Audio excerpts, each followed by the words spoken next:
नमस्कार मित्रांनो, एक्झाम जागर या एज्युकेशन यूट्यूब प्लॅटफॉर्मवर तुम्हा सर्वांचं पुन्हा एकदा स्वागत आहे. मित्रांनो, आजच्या दिवसाच्या ज्या काही चालू घडामोडी आहेत आपण त्या प्रश्नांच्या माध्यमातून समजून घेणार आहोत. एक एक प्रश्न अत्यंत महत्त्वाचा आहे, त्यासाठी व्हिडिओ शेवटपर्यंत पहा व जर तुम्ही चॅनलवर नवीन असाल तर चॅनलला सबस्क्राईब करा आणि त्या बाजूला जे बेल आयकॉन आहे त्यावर क्लिक करून ऑल नोटिफिकेशन ऑन करा. त्यामुळे काय होतं, ज्यावेळेस नवीन व्हिडिओ अपलोड केला जातो त्याचं नोटिफिकेशन तुम्हाला मिळतं व तुमचा एकही व्हिडिओ मिस होत नाही. मित्रांनो, या आधीच्या सत्रामध्ये तुमच्यासाठीचा प्रश्न होता, अलीकडेच पार पडलेल्या पहिल्या बीच गेम्स 2024 स्पर्धेतील पदतालिकेत प्रथम स्थान कोणत्या राज्याने पटकावले? तर या पदतालिकेमध्ये प्रथम स्थान हे मध्य प्रदेश राज्यानं पटकावलेलं आहे. मध्य प्रदेश राज्याने या स्पर्धेत 7 सुवर्ण पदकांसह एकूण 18 पदक पटकावले आहेत. यानंतर दुसऱ्या क्रमांकावर आसाम आहे, तिसऱ्यावर तामिळनाडू, तर चौथ्या क्रमांकावर आपलं महाराष्ट्र राज्य आहे. मित्रांनो, पहिल्यांदाच भारतामध्ये बीच गेम्सचं आयोजन करण्यात आलेलं आहे व या स्पर्धा दीवमधील घोगला बीचवर आयोजित करण्यात आल्या होत्या. कोणत्या बीचवर आयोजित करण्यात आल्या होत्या? तर घोगला बीचवर आयोजित करण्यात आल्या होत्या व या स्पर्धेमध्ये एकूण 8 खेळांचा समावेश होता व या स्पर्धेसाठीचा मॅस्कॉट हा पर्ल नावाचा डॉल्फिन होता. आजच्या सत्राचा पहिला प्रश्न पहा. स्टार्टअप रँकिंग फ्रेमवर्क 2022 मध्ये कोणत्या राज्याला बेस्ट परफॉर्मर्स पुरस्काराने सन्मानित करण्यात आले? तर या स्टार्टअप रँकिंग फ्रेमवर्क 2022 मध्ये गुजरात आणि केरळ या दोन्ही राज्याला बेस्ट परफॉर्मर्स पुरस्काराने सन्मानित करण्यात आलेला आहे. म्हणजे या प्रश्नाचं योग्य उत्तर काय असेल? तर पर्याय क्रमांक 4 हे या प्रश्नाचं योग्य उत्तर आहे. आणि मित्रांनो, हे जे पुरस्कार आहेत हे 16 जानेवारी रोजी वाणिज्य आणि उद्योग मंत्री पियुष गोयल यांच्या हस्ते प्रदान करण्यात आलेले आहेत. आणि हा स्टार्टअप रँकिंग फ्रेमवर्क अहवाल कोणाद्वारे प्रकाशित करण्यात आला? तर department for promotion of industry and internal ट्रेडद्वारे हा अहवाल प्रकाशित करण्यात आला आहे. ही या अहवालाची 4थी आवृत्ती असून यामध्ये एकूण 33 राज्य आणि केंद्रशासित प्रदेश सहभागी झाले होते. या अहवालामध्ये या राज्य आणि केंद्रशासित प्रदेशांना एकूण 5 श्रेणीमध्ये स्थान देण्यात आलेलं आहे. यातील जी बेस्ट परफॉर्मर्स श्रेणी आहे यामध्ये गुजरात, कर्नाटक, तामिळनाडू आणि केरळ ही राज्य आहेत. तर यामधीलच बी गटामध्ये म्हणजेच 1 कोटीपेक्षा कमी लोकसंख्येच्या यादीत हिमाचल प्रदेश हे राज्य आहे. टॉप परफॉर्मन्स राज्यामध्ये 1 कोटीपेक्षा जास्त लोकसंख्येमध्ये महाराष्ट्र, ओडिशा, पंजाब, राजस्थान आणि तेलंगणा हे राज्य आहेत.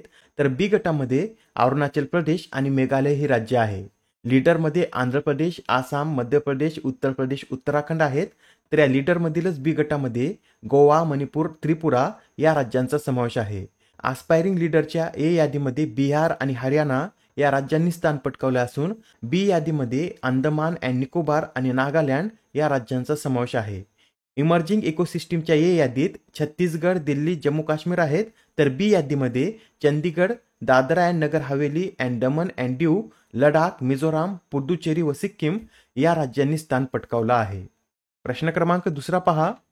नुकत्याच पार पडलेल्या टाटा स्टील बुद्धिबळ स्पर्धेचं विजेतेपद कोणी पटकावले?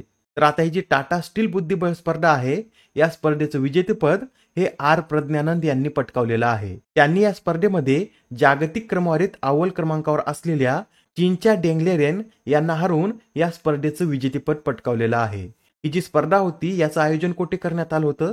तर नेदरलँडमध्ये या स्पर्धेचं आयोजन करण्यात आलं होतं व आता या विजयासहच आर प्रज्ञानंद विश्वनाथन आनंद यांना मागे टाकून देशातील अव्वल क्रमांकाचे बुद्धिबळपटू ठरलेले आहेत. आर प्रज्ञानंद यांची येलो रेटिंग ही 2748.3 इतकी झाली आहे. तर विश्वनाथन आनंद यांची रेटिंग ही 2748 इतकी आहे. प्रश्न क्रमांक 3 पहा.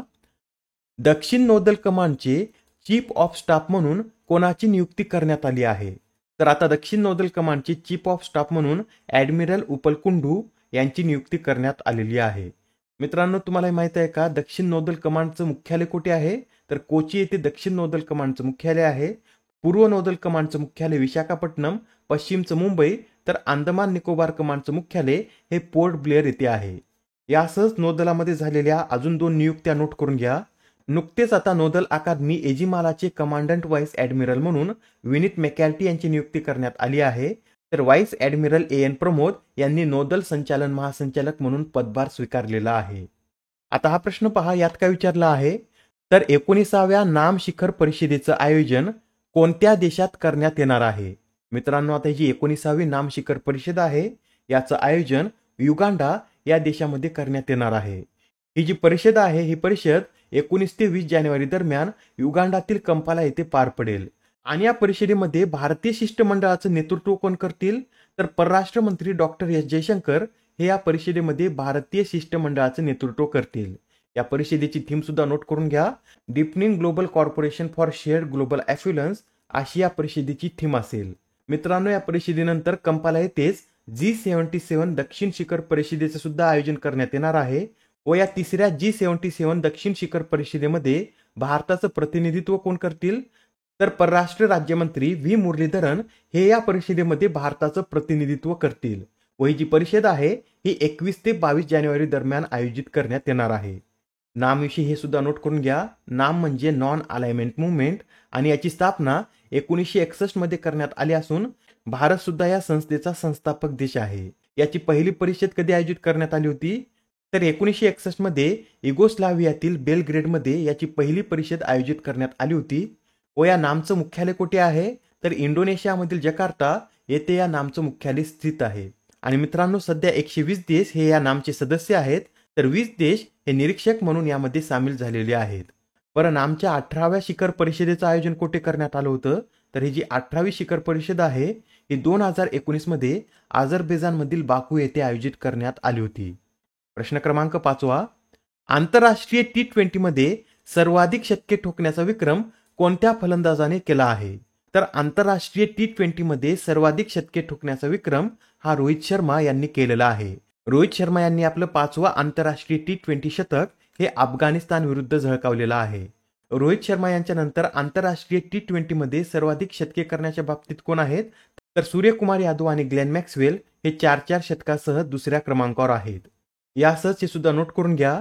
T20 आंतरराष्ट्रीय क्रिकेटमध्ये 150 बळी घेणारे न्यूझीलंडची टीम साऊथी हे जगातील पहिलेच गोलंदाज ठरलेले आहेत. लक्षात ठेवा, टीम साऊथी हे न्यूझीलंडचे खेळाडू आहेत आणि आता ते T20 आंतरराष्ट्रीय क्रिकेटमध्ये 150 बळी घेणारे पहिलेच गोलंदाज ठरलेले आहेत. प्रश्न क्रमांक 6, आशियातील सर्वात मोठ्या द विंग्स इंडिया 2024 या कार्यक्रमाचं आयोजन कोणत्या शहरात करण्यात येत आहे, तर हा जो द विंग्स इंडिया कार्यक्रम आहे याचं आयोजन हैदराबाद या शहरामध्ये करण्यात येत आहे. हा कार्यक्रम 18 जानेवारीपासून हैदराबादमधील बेगमपेट विमानतळावर सुरू झाला असून 21 जानेवारीपर्यंत याचं आयोजन करण्यात येणार आहे. या कार्यक्रमाचं उद्घाटन कोणाच्या हस्ते करण्यात आलं, तर केंद्रीय नागरी विमान वाहतूक मंत्री ज्योतिरादित्य सिंधिया यांच्या हस्ते या कार्यक्रमाचं उद्घाटन करण्यात आलेलं आहे. या कार्यक्रमाची थीम सुद्धा नोट करून घ्या. अमृत काळात भारताचा जगाशी संपर्क अशी या कार्यक्रमाची थीम आहे. नेक्स्ट क्वेश्चन पहा. विल्यम लाई चिंगटे हे कोणत्या देशाचे राष्ट्रपती म्हणून निवडून आले आहेत, तर आता जे विल्यम लाई चिंगटे आहेत हे तैवान या देशाचे नवीन राष्ट्रपती बनलेले आहेत. आणि मित्रांनो, ग्वाटेमालाचे नवीन राष्ट्रपती कोण बनले आहेत, तर बर्नार्डो अरेवालो हे ग्वाटेमाला या देशाचे नवीन राष्ट्रपती बनले आहेत. आता हा प्रश्न पहा. कोणत्या राज्यात कार्बी युवा महोत्सवाचे आयोजन केले जाते? कोणता महोत्सव आहे, तर कार्बी युवा महोत्सव आहे व याचं आयोजन आसाम या राज्यामध्ये केलं जातं. आणि मित्रांनो, यावर्षी या महोत्सवाला 50 वर्षे पूर्ण झाली आहेत व त्यानिमित्त राष्ट्रपती द्रौपदी मुर्मू यांनी देखील या महोत्सवाला भेट दिली आहे. बरं, या महोत्सवाचा उद्देश काय आहे, तर कार्बी समुदायाची संस्कृती आणि समृद्ध वारसा प्रदर्शित करणे हा या महोत्सवाचा उद्देश आहे. आसामविषयी हे सुद्धा नोट करून घ्या. आसाम या राज्याला 2 देशाच्या सीमा संलग्न आहेत व ते देश कोणते, तर भूतान आणि बांगलादेश या 2 देशाच्या सीमा आसाम या राज्याशी संलग्न आहेत. आसामचे राज्यपाल गुलाबचंद कटारिया तर हेमंत बिस्वा शर्मा हे या राज्याचे मुख्यमंत्री आहेत. या राज्यामध्ये एकूण 5 नॅशनल पार्क आहेत व ते कोणकोणते, तर काझीरंगा नॅशनल पार्क, मानस national park, Nameri national park, Orang national park आणि दिब्रू सैखवा नॅशनल पार्क हे 5 नॅशनल पार्क या आसाम राज्यामध्ये स्थित आहेत. आजच्या सत्रामधील शेवटचा प्रश्न पहा. कोणत्या राज्याने 4थ्या औद्योगिक क्रांतीसाठीचे केंद्र स्थापन करण्यासाठी WEF सोबत करार केला आहे? या प्रश्नाचं योग्य उत्तर आहे पर्याय क्रमांक 2, म्हणजेच तेलंगणा या राज्याने औद्योगिक क्रांतीसाठीचे केंद्र स्थापन करण्यासाठी WEF सोबत करार केलेला आहे. हे जे केंद्र आहे हे केंद्र तेलंगणामधील हैदराबादमध्ये स्थापन करण्यात येत असून हे अशा प्रकारचे 19वे केंद्र असणार आहे. बरं, आता जे वर्ल्ड इकॉनॉमिक फोरम आहे याची स्थापना कधी करण्यात आली होती, तर 1971 मध्ये याची स्थापना करण्यात आलेली आहे व याचं मुख्यालय स्वित्झर्लंडमधील कॉलॉग्नी येथे स्थित आहे. आजच्या सत्रामधील तुमच्यासाठीचा प्रश्न पहा. FIFA women's player of the year 2023 या पुरस्काराने कोणाला सन्मानित करण्यात आले? आता या प्रश्नाचं उत्तर कमेंटमध्ये देण्याचा प्रयत्न करा. उत्तर चुकलं तरी काय हरकत नाही, कारण ज्यावेळेस तुम्हाला या प्रश्नाचं योग्य उत्तर माहित होतं, त्यावेळेस हा प्रश्न तुमच्या दीर्घकाळापर्यंत लक्षात राहतो. तर आता पुढच्या सत्रामध्ये पुन्हा भेटूया. धन्यवाद.